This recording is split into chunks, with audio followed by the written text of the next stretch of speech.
Unànime. Hem dit que has d'anar dalt de tot. Llavors veurem-ho... Nivell d'acabat de l'edifici. D'entrada, una de les principals dades que voldria destacar és que 2 de cada 3 menors, entre 8 i 14 anys, 2 de cada 3 menors, és una part molt important, no?, entre 8 i 14 anys, tenen un compte de correu electrònic, i que, a més, de la meitat participen en xarxes socials. I una altra dada important que està relacionada amb aquest ús intensiu que fan d'internet els menors de Catalunya és que més del 88% dels adults explica als menors que tenen al seu càrrec la importància de no donar dades, de no donar fotografies o bé de no xatejar amb persones desconegudes a través de la xarxa.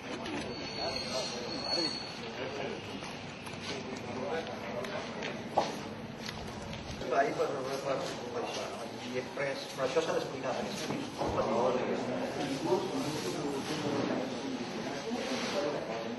Perquè estem en el camí dels plantejaments que ens han marcat, de treballar per la seguretat en tot el tipus de relacions i de tramitacions de caràcter tecnològic, de caràcter electrònic.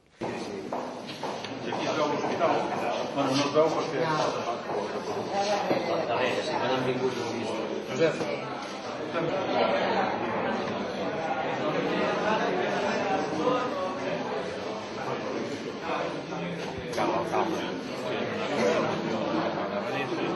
I llavors també venen unes empreses de referència.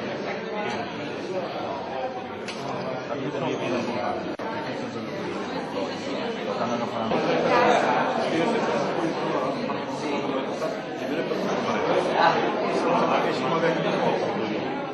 Aquesta, per tant, és una fotografia interessant per conèixer els usos d'internet i també la percepció de la seguretat entre els menors i adults. Vull remarcar que aquest estudi demostra, en primer lloc, la gran penetració, això és importantíssim, la gran penetració d'internet entre els menors a Catalunya i l'alt grau de conscienciació dels adults que en són responsables respecte a la seguretat de la xarxa. Vol dir que cal continuar treballant, per descomptat, però que estem en la direcció, en la línia correcta.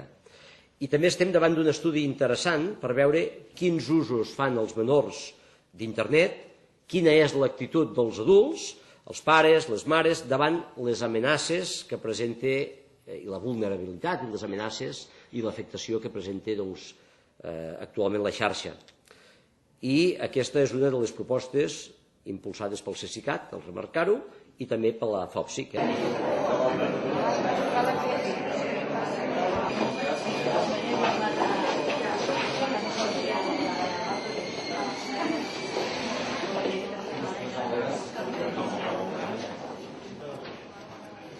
Soc un artista, ho has de reconèixer. Mai se t'hagués No.